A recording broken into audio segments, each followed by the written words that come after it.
The Grand Council of the Galactic Confederation sat in session as Director Quan reviewed the latest intelligence reports. His silver scales reflected the dim light of the chamber as he addressed the 12 representatives of the most powerful species in known space.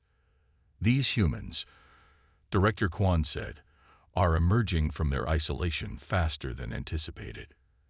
Admiral Yoon, the military commander with hard eyes and blue-tinted skin, dismissed the concern with a wave of her four-fingered hand.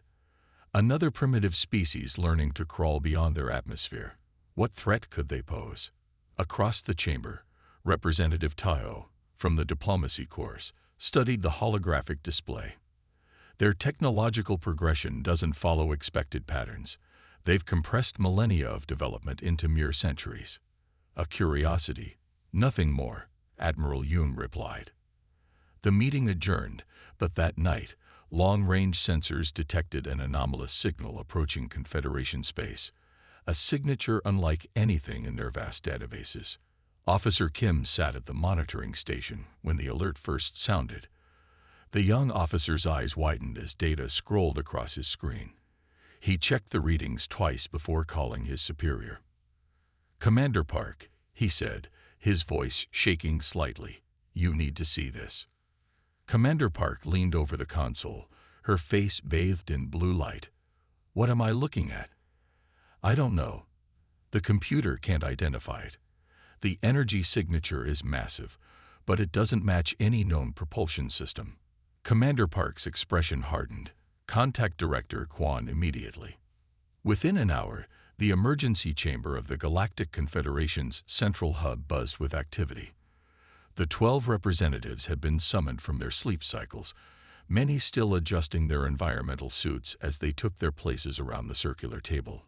Director Quan stood at the center, his scaled skin now a pale green under the harsh lights.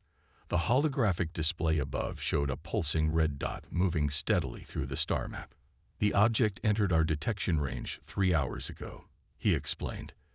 "It's moving at speeds we previously thought impossible without causing spatial distortion." Admiral Yoon studied the projection with narrowed eyes. "Military vessel." "Unknown," replied Director Quan. "But its size suggests it could be." Representative Tayo raised a slender hand. "Let's not jump to conclusions. We have protocols for first contact scenarios." "This isn't first contact," Admiral Yoon snapped. "We've observed Earth for decades. Humans are violent, territorial, and unpredictable. They spent their early space age pointing weapons at each other."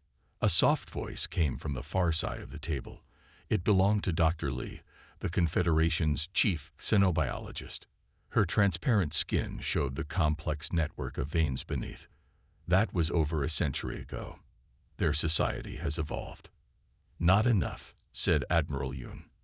"In the last survey, they were still divided into nation-states. They can't even unite their own world." The holographic display updated, showing the object had changed course.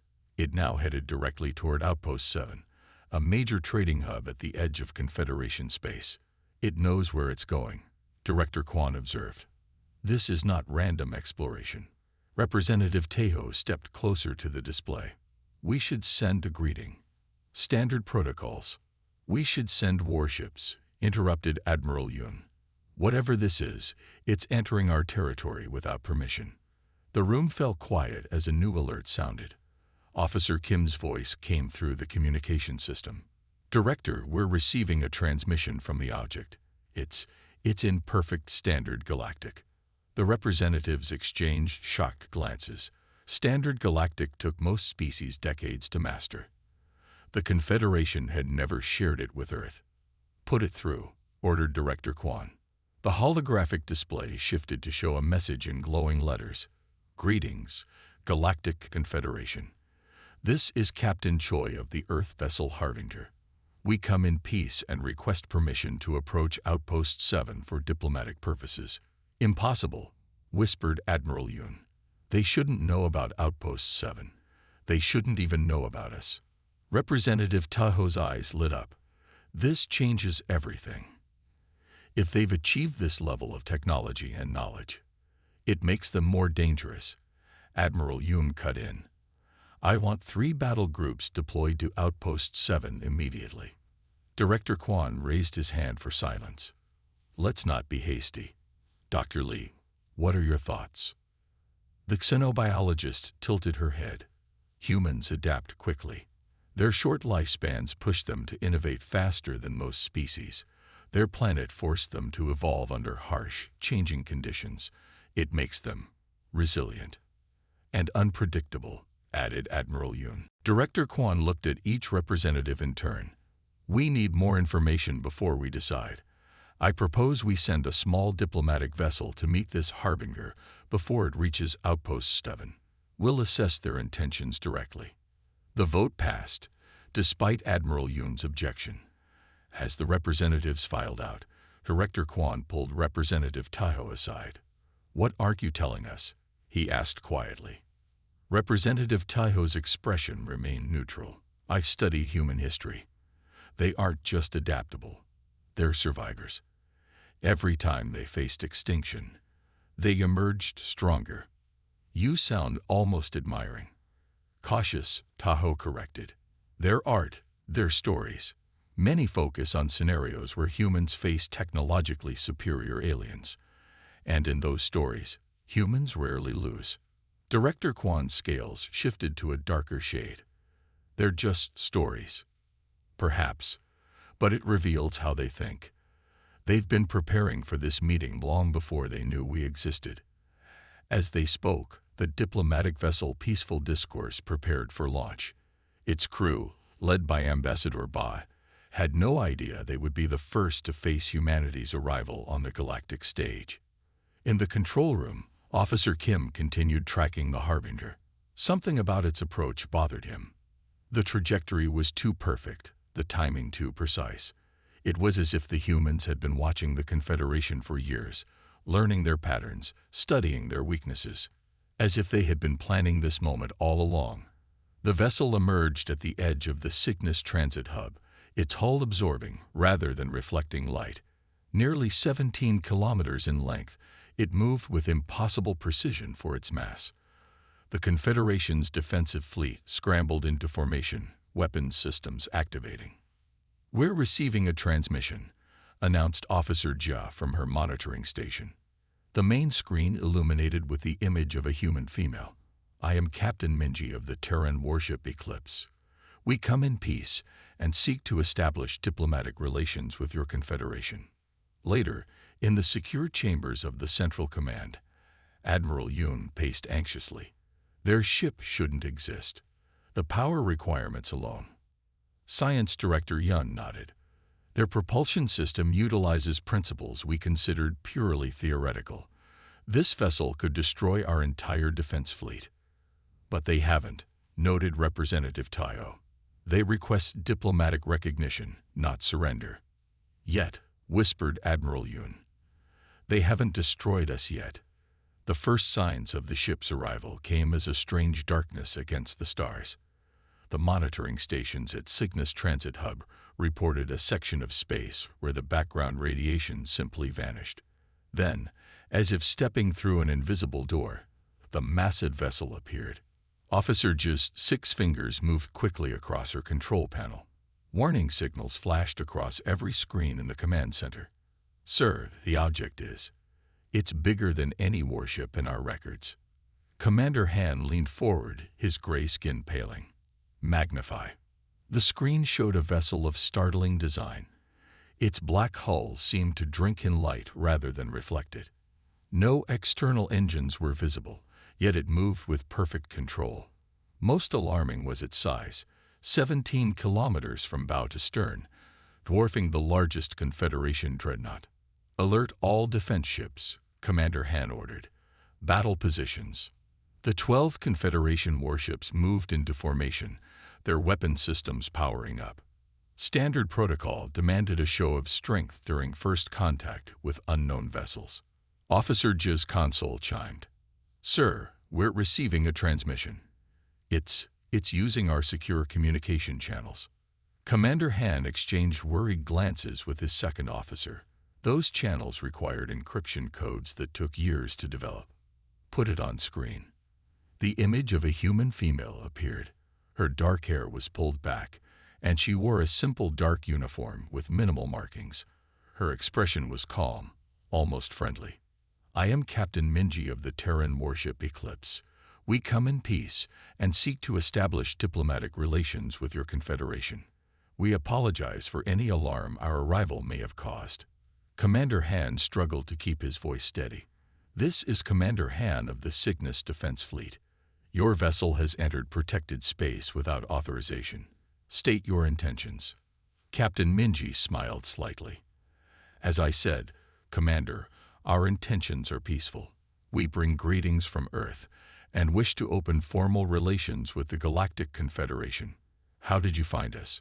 Commander Han asked. "How did you access our secure channels?" "We've been studying your communications for some time," Captain Minji replied. "We believe in being thorough.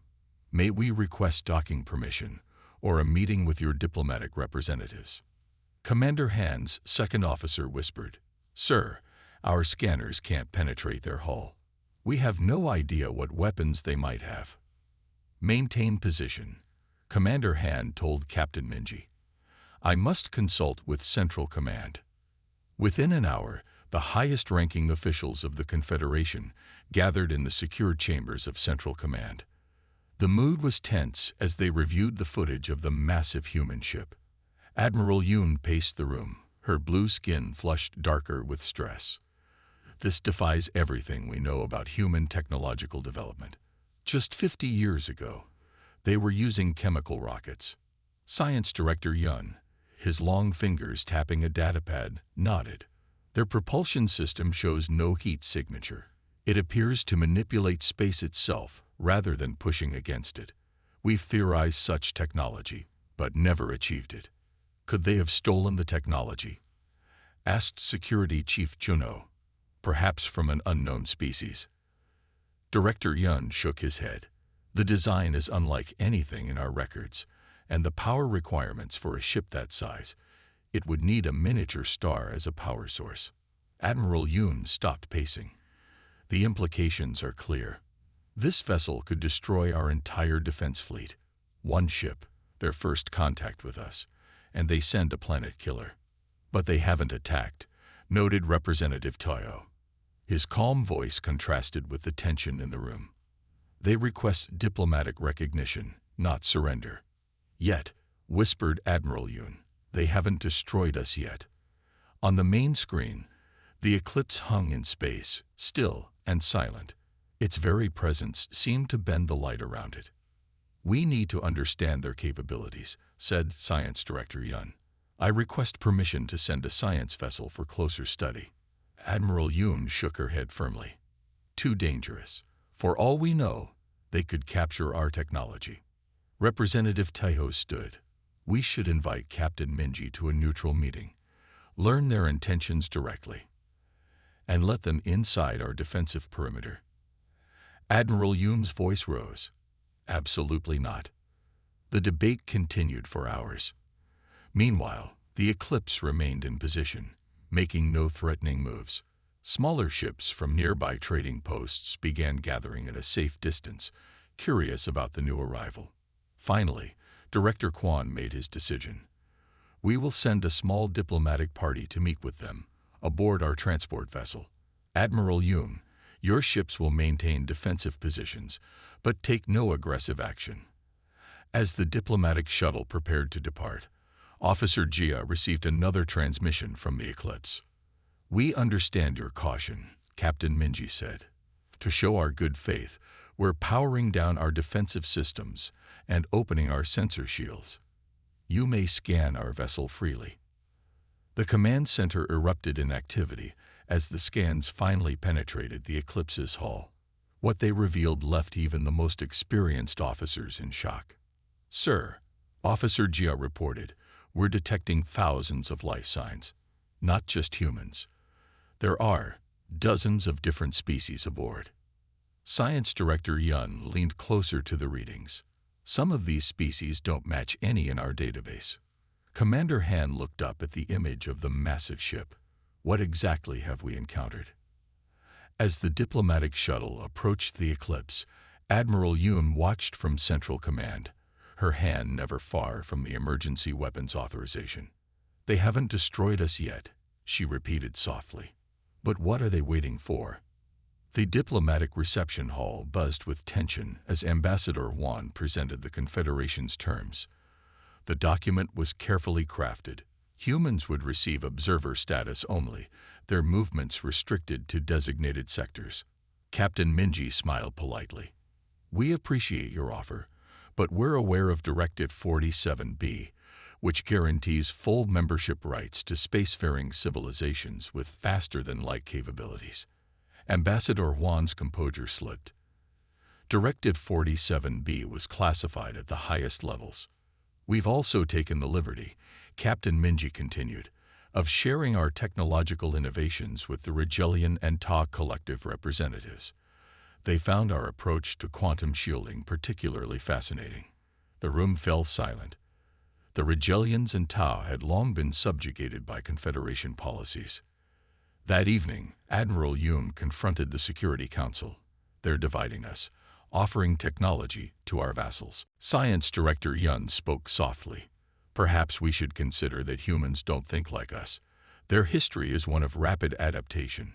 They evolved on a death world with extreme environmental variations. They must be tested," Admiral Yoon declared. The grand reception hall of Station Harmony filled with representatives from across the Confederation. The high ceiling sparkled with artificial stars, meant to make visitors feel at ease. It wasn't working today. Everyone watched the human delegation with careful eyes. Ambassador Juan stood tall, his purple robes flowing around his slender form. He held a data crystal that glowed softly in his six-fingered hand. The human visitors, only 5 in number, wore simple dark uniforms that seemed plain next to the colorful garments of the Confederation officials. "Captain Minji," Ambassador Juan said, his translator converting his musical language to standard speech. "The Grand Council welcomes Earth to the galactic community." Captain Minji bowed slightly. Her calm face revealed nothing of her thoughts. Ambassador Juan continued, "We have prepared an agreement for your people."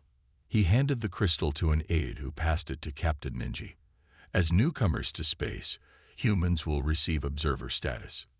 You may visit certain trading stations and cultural centers, but military installations and core worlds are restricted. This is standard procedure for emerging species." The room grew quiet as Captain Minji studied the document on her personal device. The small human delegation whispered among themselves. Some of the Confederation representatives shifted nervously. Finally, Captain Minji looked up. A small smile played on her lips. "We appreciate your offer, Ambassador Juan. The agreement is interesting.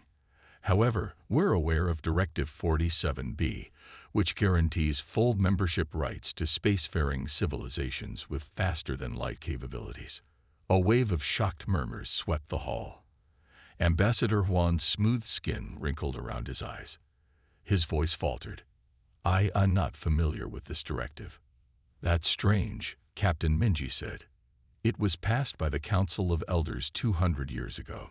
Section 3 clearly states that any species capable of independent faster-than-light travel qualifies for full membership consideration." Security Chief Junho stepped forward, his gray scales darkening with stress. "That information is classified at the highest levels. How did you?" "We do our research," Captain Minji said simply. Her voice remained friendly, but her eyes were sharp. "We believe in understanding our potential partners fully." Ambassador Juan tried to regain control of the situation. "Even if such a directive exists, there are procedures, tests, evaluations.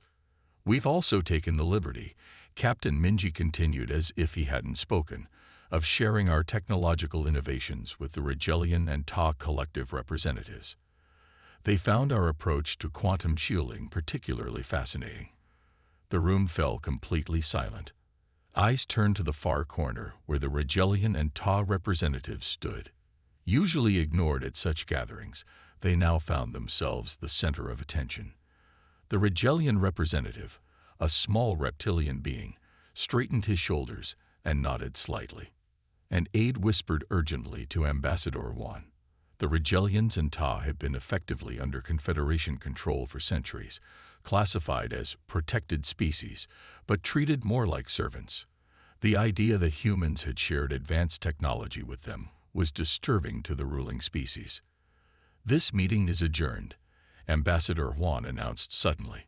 "We will review Earth's position and reconvene tomorrow." As the hall emptied, Captain Minji caught the eye of the Rigelian representative. Something passed between them, a look of understanding that made Security Chief Chunho's scales ripple with alarm. That evening, in the secure chambers of the Security Council, voices rose in anger and fear. Admiral Yoon slammed her fist on the table. "They're dividing us, offering technology to our vassals. This was their plan all along." Director Kwan's silver scales had faded to a dull gray. How did they learn about Directive 47B? Our own junior officials don't know about it. And why share technology with the Rigelians and Tau? Asked Security Chief Chunho. "Those species have nothing to offer humans." "They're creating allies," Admiral Yoon said, pacing the room. "Weakening our position. The eclipse appears in our space, and suddenly our carefully balanced hierarchy begins to crumble." Representative Toyo, who had remained quiet until now, finally spoke. "Perhaps we should consider that they don't see hierarchy the same way we do. Their history shows they value alliances differently." Science Director Yun nodded. "I studied Earth's biological history. Humans don't think like us. Their entire evolution is one of rapid adaptation. They evolved on what we would consider a death world. Extreme temperature variations, constant natural disasters, numerous predators." "What does that matter?" Admiral Yoon asked. "It means they survived by adapting quickly and working together." Director Yun explained. "Their planet tried to kill them every day. They learned to see threats differently." Security Chief Shunho's eyes narrowed. "Are you suggesting they see us as a threat?" "I'm suggesting they prepare for threats as a matter of nature," Director Yun replied. "Their historical records show they always prepare for the worst possibility." Admiral Yoon stopped pacing. Her face hardened with determination. "Then we need to understand what we're dealing with. These humans appear peaceful, but their actions are calculating. They know too much. They move too confidently." "What do you propose?" asked Director Kwan. "They must be tested," Admiral Yoon declared. "We need to see how they respond under pressure. I have a plan that will reveal their true nature." Representative Tejo looked concerned. "We should proceed with caution. If they truly mean peace. If they mean peace, my test won't provoke them to war," Admiral Yoon interrupted. "But if they have hidden intentions, we need to know now, before they gain more allies among our ranks." As the council debated Admiral Yoon's proposal on the eclipse, Captain Minji reviewed the day's events with her senior staff. "They reacted exactly as we predicted," noted her first officer. "The mention of the Rigelians and Ta shocked them." Captain Minji nodded. "They kept those species dependent for too long. It was the right decision to share the shield technology." "Do you think they'll agree to full membership?" asked the communications officer. "No," Captain Minji said, looking out at the stars. "Not yet. Admiral Yoon will want to test us first." "And when she does?" asked her first officer. Captain Minji's face showed a hint of a smile. "Then we'll show them exactly who we are." The eclipse drifted in orbit around the neutral trading world of Proxima VI when 3 Confederation battlecruisers dropped out of hyperspace, weapons charge. "Unidentified vessel," came the transmission. "You have violated Confederation space. Power down and prepare for boarding." On the eclipse's bridge, Captain Minji turned to her tactical officer. "Commander Sung, options. Their formation leaves them vulnerable to a Sigma pattern counterstrike. We could disable all 3 before they recalibrate." Captain Minji nodded. "And civilians on the surface. Minimal risk if we maintain position." The eclipse remained motionless as the battlecruisers approached. Then, with surgical precision, the human vessel deployed a field that simply absorbed the Confederation weapons fire, while simultaneously projecting a barrier around the civilian settlement below. On the lead battlecruiser, Admiral Yoon watched in disbelief. "They could have destroyed us 10 times over." "Yes," agreed Science Director Yun. "That appears to be the point they're making." Proxima VI was known across the galaxy as a place where different species could trade freely. Its blue-green oceans and rich landmasses made it a popular destination. Today, the peaceful planet had unexpected visitors. The Eclipse hung in space above the main settlement, its massive black hull casting a shadow on the clouds below. Captain Minji stood at the viewing window of the bridge, watching the traders and travelers moving about their business on the surface. "Captain," called Communications Officer Jin, "we're detecting 3 ships coming out of hyperspace." The bridge crew turned to their stations. The main screen showed 3 Confederation battlecruisers appearing in perfect formation. Their sharp, angular designs contrasted with the smooth curves of the Eclipse. "They're powering weapons," reported Commander Sung, his fingers moving across the tactical display. "All 3 ships are targeting our engines and command center." Captain Minji's face remained calm. "Open communications." Before Officer Jin could respond, a transmission came through. The stern face of a Confederation commander filled the screen. "Unidentified vessel," he announced, though they knew exactly who the Eclipse was. "You have violated Confederation space. Power down and prepare for boarding." Captain Minji raised an eyebrow. "This is Captain Minji of the Earth ship Eclipse. Proxima VI is a neutral trading world, open to all species under the Galactic Trade Agreement of 2387. Your information is outdated," the commander replied. "This sector is now under Confederation protection. You have 30 seconds to comply." The transmission cut off. The bridge crew looked to Captain Minji for direction. "It's a test," she said simply. She turned to Commander Sung. "Options." Commander Sung studied his display. "Their formation is textbook Confederation attack pattern. They expect us to either surrender or attempt to flee."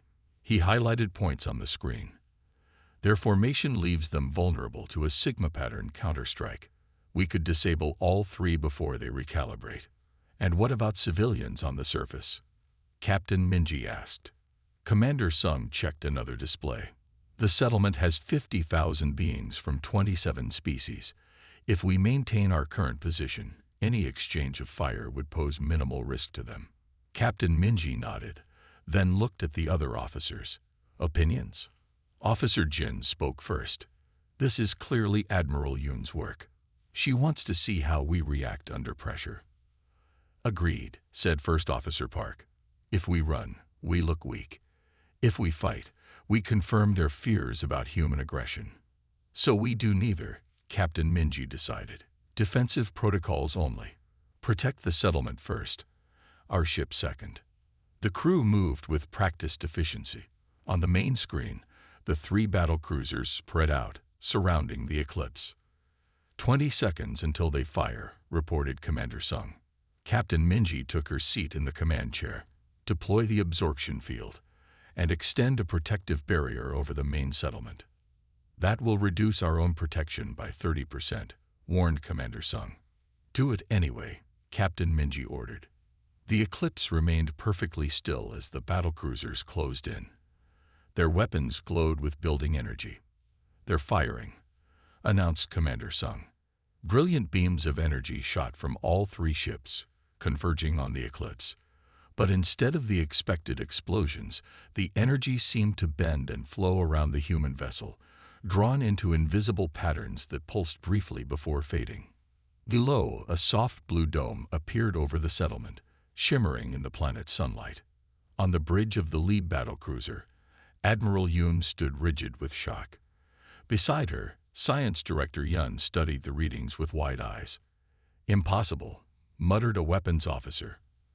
"Our shots hit directly. They should have at least damaged their outer hull." "Fire again," ordered Admiral Yoon. "All weapons." The battlecruisers unleashed a second volley, more powerful than the first. Again, the energy was absorbed into the Eclipse's field, causing no visible damage.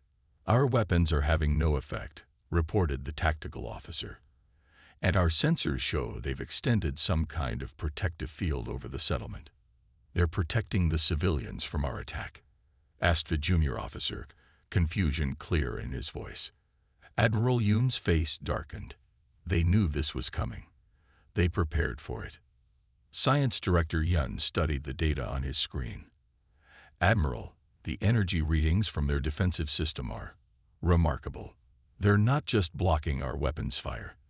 They're absorbing it, possibly even converting it. Can they redirect it back at us?" Admiral Yoon asked sharply.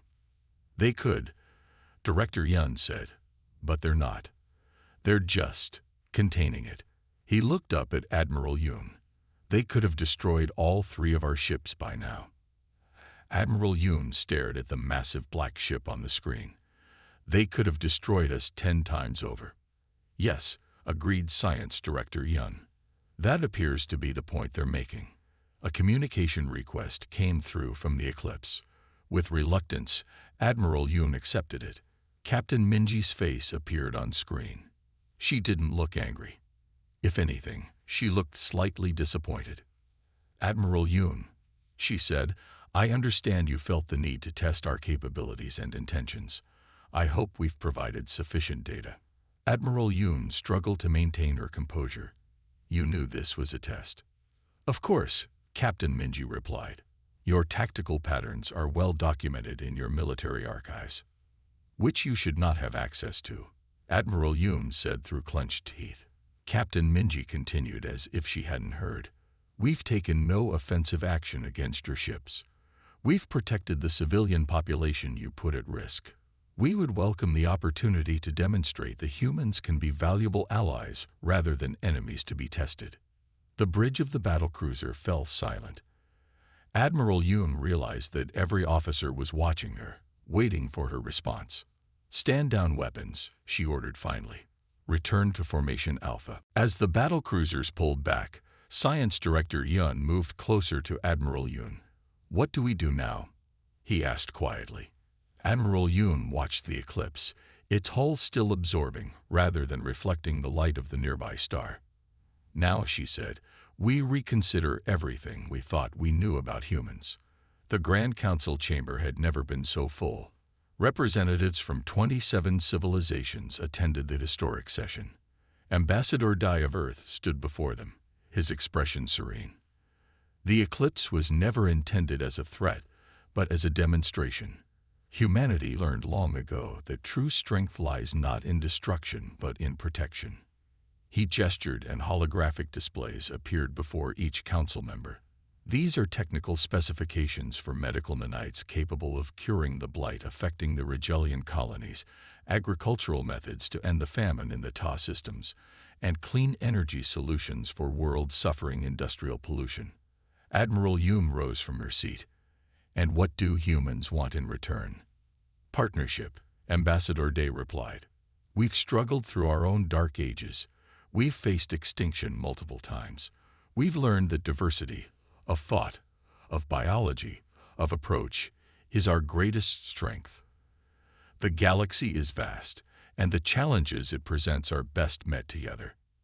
6 months later, the Eclipse remained in Confederation space, not as a warship, but as the first joint Human-Alien Academy of Science and Cultural Exchange.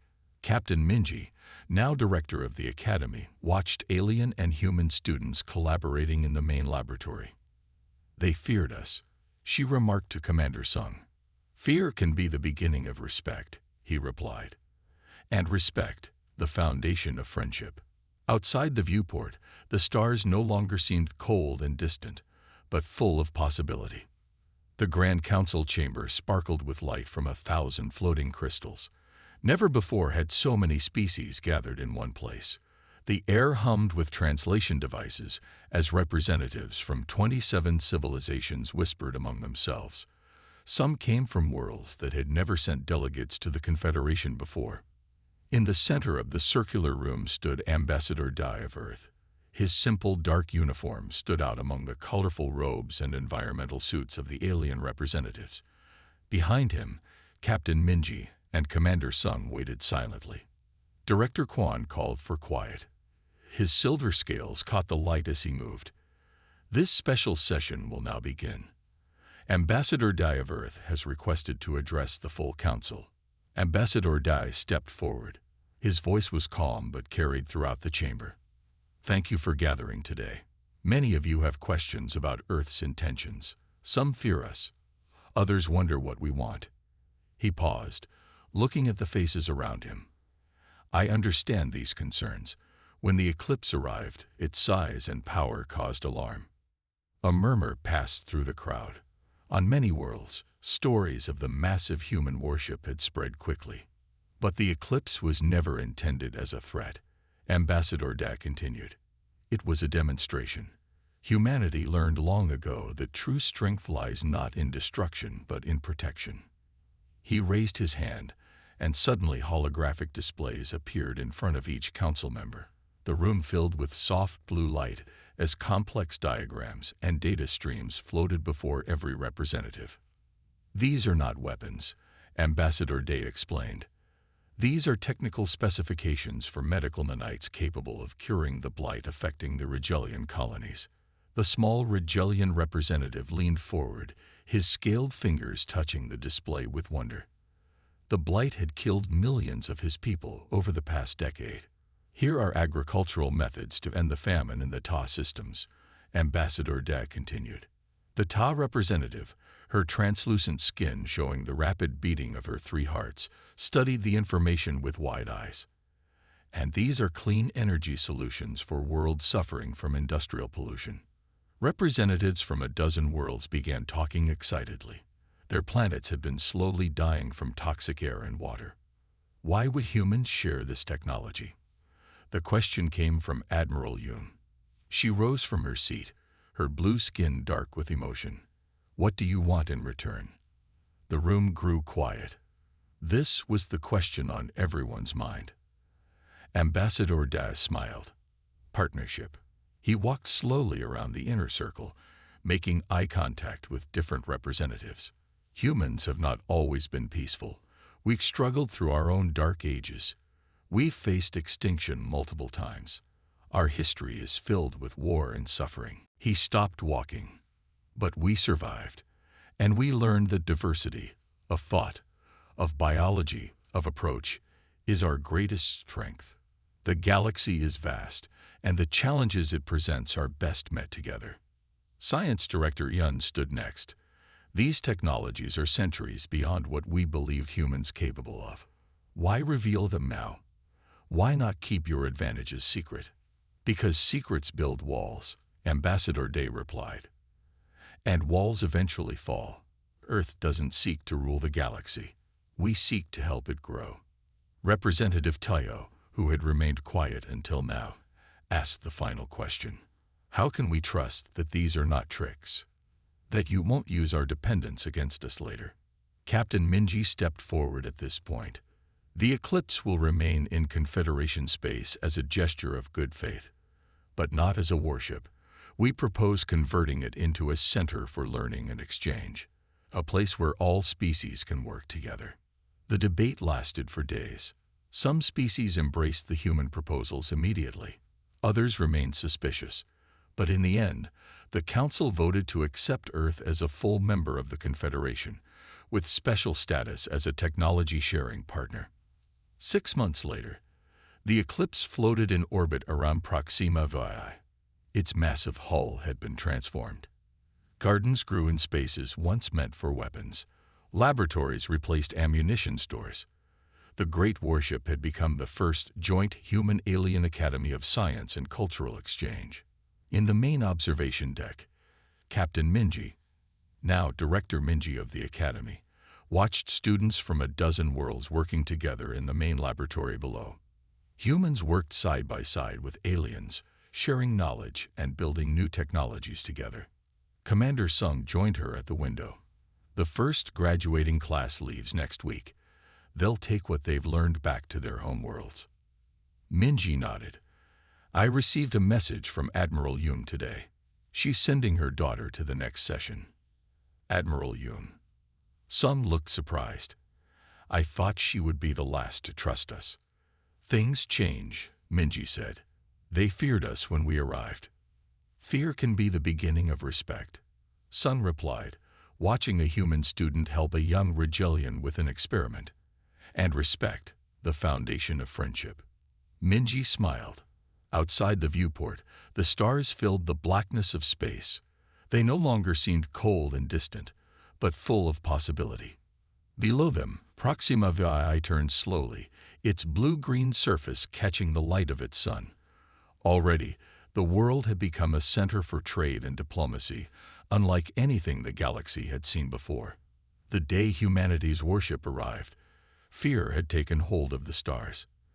But now, a new emotion was spreading across the galaxy. Hope. The end